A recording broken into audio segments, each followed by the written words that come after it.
Ex-wife cheated and left me for her rich boss and got pregnant. But when I inherited millions, she wants me to pretend I'm the father and is begging me for another chance. So here's the deal, my ex-wife, 32F, and I, 35M, got divorced about 6 months ago, and within a month of that, she was pregnant. My ex-wife, let's call her Olivia, and I had been together for 3 years and married for a year and a half when she told me that she had been having an affair with her boss, let's call him Samuel, 42M, for a couple of months. We have a 1-year-old son together, and when she told me about the affair, I was still trying to process it, but she already had the divorce papers and stuff ready because her boss had told her that he was ready to marry her. So far, the only reason she had been holding out was because she was not sure if Samuel was ready to commit to her or not. But as soon as she had some sort of commitment from him, she decided to dump me and the kid and take off with him. The divorce was relatively straightforward because I wanted full custody of our son and I got it. She didn't even bother to fight for it. Neither did she fight for anything else. I got everything that we had, and it made sense because now that she had Samuel, she was rich enough to have the kind of lifestyle that she wanted. After the divorce was over, I did not hear from her until recently, although I had heard from a couple of common friends that she had announced her pregnancy, just a couple of weeks after our divorce was finalized. I don't know exactly how many months along she is, and neither does that make any difference to me since she's out of my life for good. The divorce had been tough for me emotionally because unlike her, I was actually in love with her, and I thought that we had something real. In the 3 years that we had been together, I had always noticed that she had a bit of a materialistic streak, but I had honestly never thought that it would come in the way of our relationship at any point. I've been doing pretty well for myself since I am an oncologist, but I can't deny that Samuel is a lot richer than me since he wants the company that my wife used to work in. Even though they had grown pretty close since she started working there, I had never felt threatened by him because I always thought that they were very good friends, and I was always quite secure about our relationship because I believed that Olivia loved me as much as I loved her. Clearly, I was mistaken because if that had been the case, she wouldn't have found it so easy to dump me and leave. And I can still understand finding it easy to leave me, but how somebody can give birth to a kid and then just abandon them makes no sense to me. She didn't bother to check up on how our son was doing even once after this divorce, and that made it much easier for me to hate her because that's what she deserves. When she left me, she tried to tell me that the reason she was leaving was because I never had any time for her, unlike Samuel, who was always there for her. It's not that easy to fool me though. I know that the real reason she was leaving was because he was much richer than me, but when I brought it up with her, she started cursing at me and acted like I was a terrible person for even implying that, even if it was the truth. But anyway, the reason she reached out to me recently was also something to do with money, and that just proved me right because recently, I have been named as the sole heir to my uncle's fortune. For context, my uncle was a businessman who built a fortune for himself in real estate and owns one of the largest real estate companies in the state. He never married and never had any kids of his own, but we were pretty close. He adored me, and I knew that, but I still hadn't expected him to name me as the sole heir to everything that he owned. Everything is still being evaluated, but I know for a fact that I'm looking at an estate worth more than $2 million, and I haven't even started to think about how much his assets are worth. He left the company to me as well, but I'm honestly not interested in running it. Luckily, he had also left instructions to me in case I did not want to run the company, and so, according to him, I have appointed his CFO as the current CEO so the company keeps running smoothly. But I'm still going to be benefiting from whatever he makes from the company, so I can easily just retire right now. However, I'm still going to continue working because I love the work that I do, and with all the money that I have right now, I can even give back to society in much bigger ways. But that's enough about my own noble plans. Let's talk about Olivia's not so noble ones. Last week, I told a couple of my friends about my inheritance over dinner and drinks, and all of them were pretty surprised, but most of them seemed happy for me. But I guess one of them was not happy because somebody snitched and told Olivia about it, so that's how she found out, and the next day, she showed up at my house and said that she needed to talk to me. She was heavily pregnant, and I was about to tell her to go away, but I had a gut feeling that I would want to hear her out, so I decided to let her in because she was back after almost 6 months of the divorce, and I guessed that it had to be something important that brought her here. However, at the time when I had invited her in, I had no idea that she knew about my inheritance. Anyway, she tried to make some small talk with me, but I was really not interested, so I just restricted myself to one-word replies. Then she congratulated me on the inheritance, which was her first mistake. I was a bit surprised that she had been able to find out about it, but I figured that maybe one of my friends had ratted me out, so I didn't say anything and just thanked her. She then asked about our son and how he was doing, and that really upset me because, for the past 6 months, she had pretended that she didn't even have a kid, and now, all of a sudden, she had a conscience and wanted to know how her kid was doing.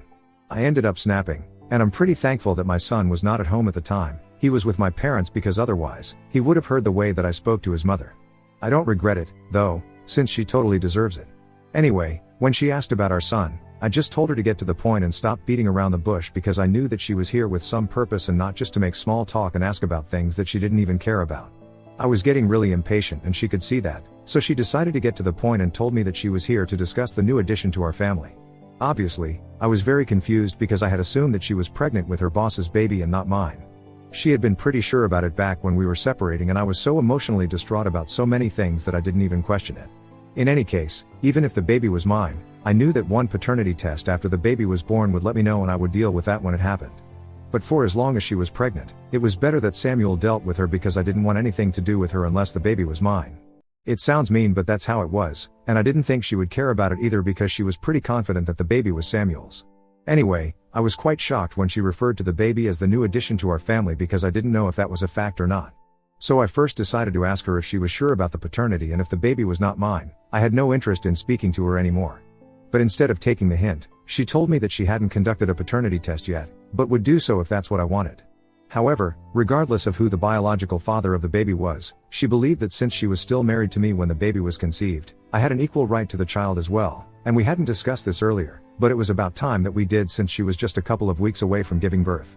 Then, she dropped a bombshell on me and told me that she wanted my name on the baby's birth certificate as the father because she believed that it would be better for both her kids to have the same last name. I definitely had not seen that coming, and it took me a couple of minutes to even process what she was saying, but once I had done that, I immediately declined. I didn't really want to, but I ended up laughing in her face because her plan was so stupid. It was quite easy for me to connect the dots, and she had already made the mistake of letting me know that she knew about the inheritance. So now, she was obviously trying to secure the baby's future, and in some way, even her own, by making sure that I took responsibility for the baby and perhaps even paid child support. Now that I was suddenly richer than even Samuel, she was singing a different tune around me, and I found that very funny, so I ended up laughing in her face at her plan. I straight up told her that she was really stupid for even thinking that I would entertain an idea like this, and I told her to get out of my house because I didn't want to speak to her anymore. But she didn't leave. She continued to sit there and try to reason with me. She told me that she was ready to get a paternity test, but she believed that it would be better for her children to have at least some sort of a relationship, and having the same last name would help them bond better with each other. She tried to make it seem like she really cared about the kids and their relationship, so she was actually asking me to allow her to add my name to the birth certificate of her baby so that our son would have a sibling and would find it easy to relate to the baby once they were born. It was pathetic because she herself hadn't been there for our son for the past 6 months after our divorce and hadn't even bothered to check up on him, even though she had visitation rights. So I told her that our son barely even had a mother anymore, and now she was acting like it was important for her to make sure that our son was able to bond with his sibling. And even if I were to agree that our son should have a relationship with his sibling or half-sibling, depending on who the father is, it still doesn't make sense to add me to the birth certificate as the father of the baby if I'm not actually the biological father. So I made it very clear to her that if the paternity test proves that the father is, then I might even entertain her idea, but if it doesn't, then I'm simply not interested. Once I made that clear to her, she tried to argue with me some more and was desperately trying to make it seem like she really cared about the relationship that her future baby would have with our son, regardless of who the parent was, and that's why she wanted my name on the birth certificate. But I knew that the real reason was my inheritance and nothing else, and I told her that I knew what she was actually after, so she shouldn't take me for a fool. And obviously she was not happy about the implication that she was a gold digger, so she started screaming at me again, but I just told her to leave because otherwise, I would call the cops, and she finally left. I could tell that she was regretting leaving me, but this was just karma for screwing me over. And after she left, I was still pretty upset about what she had just tried to pull off because I couldn't believe that she thought I was actually that stupid and I was going to just let her name me as the father of the baby. Of course, if I'm actually the father of the baby, then I would have had no issues, but her suggestion, that all our kids should have the same last name and that's why she wants to admit the birth certificate of the baby regardless of whether I'm actually the father or not, just did not sit well with me. Had she come to me to ask for a paternity test so we could find out the actual parentage and then worked our way forward, then I might have respected it, but this was clearly just a plan for her to claim her stake in my inheritance, and because she couldn't come up with a valid plan, she was grasping at straws. I was pretty upset, and I couldn't let this go without retaliating because so far, I hadn't done anything at all to get back at her. But after she had come to visit me and we had had that discussion, I was so angry that I decided to reach out to Samuel and I sent him an email about what just happened. At that point, I did not even care if he already knew about her plan or not. I just wanted to create trouble in some way or the other, and that was the only idea that I could come up with. I wasn't sure if it would actually work or not, but I got lucky, and as it turns out, Samuel had no idea that this was what she was up to behind his back. I didn't get to know any of this through them, obviously. He did not reply to my email, but after I sent it to him, he apparently got into a really big fight with Olivia. And I don't even blame him. I think anybody in his position would have done the same thing. But instead of cutting her losses and dealing with the situation at hand, she is simply too busy, blaming me, and has been posting about it non-stop.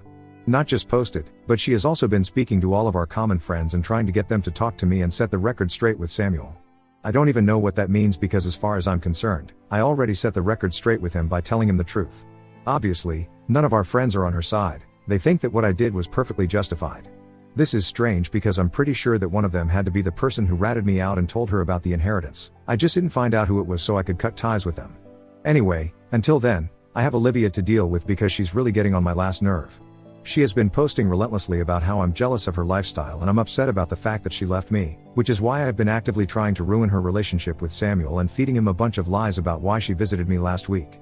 She claims that she only visited me to see her son since I haven't allowed her to see him, and even that day, she was fighting with me because she wanted to see him and I refused to bring him back from his grandparents' place. That's what she wants me to admit, but I'm not gonna do that, since that's clearly a lie.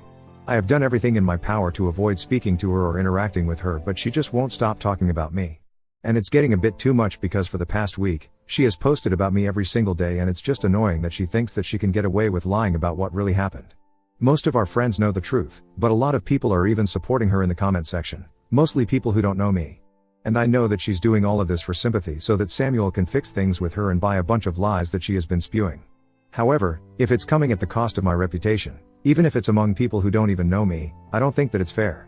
So I have been considering putting out the truth for everyone to see, and the reason that I have held back is because I know that it's going to damage her reputation significantly, and Samuel is definitely going to dump her.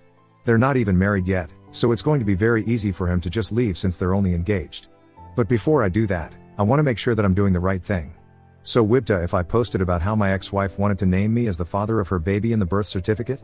Update 1. So, I did it. I actually posted the truth before even opening the comment section here because my gut feeling said that I should just go for it and that's what I did. Afterwards, I came to Reddit to validate my decision and I'm very grateful that most people believe that posting my side of the story would be the right thing to do. I had blocked her after the divorce, but I unblocked her just so she would be able to see this post. Most of our friends are supporting me, and even though I know that I'm doing that, I think I'm with or without the support, I think it means a lot to me that they are standing by me. Because I'm pretty sure it's really pissing her off.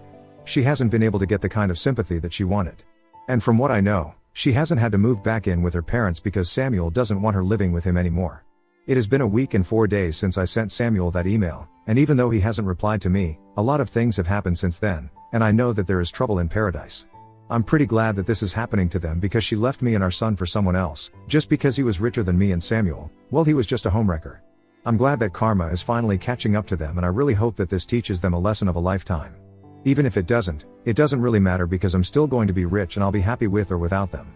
My son and I are even planning on taking a vacation in a couple of weeks because I think I need a break. I've been working myself to the bone ever since the divorce and now that I'm finally getting the closure that I thought I needed, I think a well-deserved break will do me a lot of good and when I come back, I'll be ready to work even harder. The only piece of the puzzle that I haven't been able to figure out yet is who exactly had ratted me out to Olivia because so far, I have asked several of my friends if they had said anything about my inheritance to Olivia, and all of them have denied having anything to do with it. The people who I had told about the inheritance are really close to me, so I really hate the idea that one of them had been lying to me, but well, that's how it is. Anyway, I'm gonna start planning my vacation with my son now.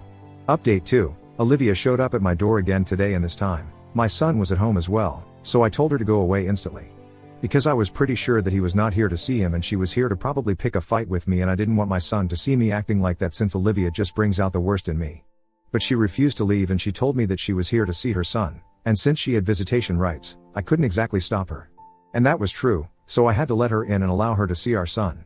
I was not happy about that at all, but if I had refused, there might have been legal repercussions for it, and I have already spoken to my lawyer to prevent this from happening in the future. Just to be clear, it's not that I don't want her to see our son at all. I would obviously love for our son to be able to have a normal relationship with both his parents, but I don't want her coming and going out of his life whenever she wants to. The first time that she left home to move in with Samuel, she didn't even bother to say goodbye to our son, and it was very obvious that in the following weeks, he had found it very difficult to cope with her absence. I did not want that repeating once again, so I've spoken to my lawyer and we are going to file for supervised custody visits so I can monitor when she gets to see him and she can't waltz in and out whenever she wants to because that's not good for our son. Anyway, our son was a little confused to see her at first, but afterward, he seemed happy enough. She ignored me for the entire time that she was here, but I noticed that she started to take a bunch of videos towards the end of her visit. The only thing that I said to her before she left was that I did not want her to post any of those videos online because I did not want our son to have an online presence when he was so young. To that, she only told me that she was saving these videos for herself in case she missed him too much, which I think is a bunch of BS, but I didn't argue with her because it would be pointless. Anyway, That was what happened, and I think it was pretty weird, but it's not like she did anything wrong, so I can't complain. Update 3. So I had asked my lawyer to file for Olivia to have only supervised visiting rights after she visited us out of the blue to see our son a couple of days ago, but after what happened last evening, I don't think that's going to be necessary anymore. After her last visit, she hadn't posted anything against me, and in fact, she had been pretty inactive on social media for quite a while. She had made a few posts against me after I had put out my side of the story, but that was just for a few days, and then, she just went silent. And then, she paid me a visit to see our son, which was also quite strange. However, what happened yesterday is what takes the cake, because she just showed up once again randomly with a lawyer and handed me signed paperwork, which said that she was giving up custody of our son. She and her lawyer informed me that they would file the petition and get this approved by family court soon enough. She just wanted to give me a heads up before all of that happened, so I wouldn't be taken by surprise. I really couldn't stop myself from asking why she was doing this, because just a couple of days ago, she had visited us to meet our son, but she didn't exactly give me a straightforward answer. All she said was that she had decided that it was in the best interest of our son to only have one parent, and that would be me, because she was going to be too busy taking care of her future kid. And interacting with him the other day had made her realize that he was better off without his mother, since neither did he seem to attach to her, nor did she feel anything when she was around him. So she wanted me to take over entirely and told me that she wouldn't be bothering us anymore with her presence. I was really confused about what was going on, and I kind of felt bad for my son because his mother had said that she did not feel attached to him, and even though he doesn't even know what that means yet, I know that it would hurt him if he understood. But I did not try to stop her, since no matter what I wanted, she had made up her mind, and if she did not want to be a mother, then I was not going to force her to. And she definitely was right about one thing: it would be better for him to just have one parent around him, and that would be me, because I was actually willing to be a father to him. Before she left, I asked her if she knew anything about the paternity of her kid, and she told me that she had decided she would only get a paternity test conducted after the baby was born, and until then, I had nothing to worry about. She also told me that if the baby turned out to be mine, we would work out an arrangement that worked for both of us, but until then, she did not want me to speak to her, and well, I respect that. It might seem insensitive, but I already have a lot on my plate to be worrying about a kid who is probably not even mine. Update 4. I finally heard back from Samuel after almost 4 weeks since I sent him that email, and I learned a lot of things that I did not know about Olivia in this situation. He started off by apologizing to me for, well, everything. But I'm not going to get into that. After the apology, he told me that they actually had conducted a paternity test a couple of weeks back, and they knew for sure that the baby was not mine. The baby is his, and even when she had approached me, she had known about it. That's why he had been so upset and broken things off with her, because it was very obvious that she did not truly belong to anyone in the actual sense of the word. She tried to tell him that she had only visited me to talk to me about seeing our son more often, because she claimed that I wasn't allowing her to see him. However, he did not buy that, and he decided to believe my version of what happened, since in the past 6 months, he had kept pushing her to come see our son, but she was the one who always kept procrastinating, and it seemed very unlikely that she had changed her mind all of a sudden. So he broke off their engagement and asked her to move out, then she left. Even after she had left, she sent him a couple of videos with our son to prove that she had actually visited our son a couple of times and she hadn't been lying about what she had said to him. But he's not an idiot, and he could see right through her. At least now I know why she had taken all those videos. It was just so she could use it to prove herself right, and I can't imagine something more disgusting. She was literally using our son to get back together with Samuel, and when she realized that it was not going to work, she decided to give up custody of him. Anyway, he told me that they are still going to raise their child together, and she's claiming an exorbitant amount of child support right now, which is expected since she quit her job after she got engaged to him. But that's their problem now, and I'm done with her. Soon enough, I will have full sole custody of our son, and even the procedure of inheriting everything that my uncle left me is almost over, so I'll be pretty rich. 6 months ago, I wouldn't have been able to imagine living a life like this, but right now, I'm really happy about how things have turned out.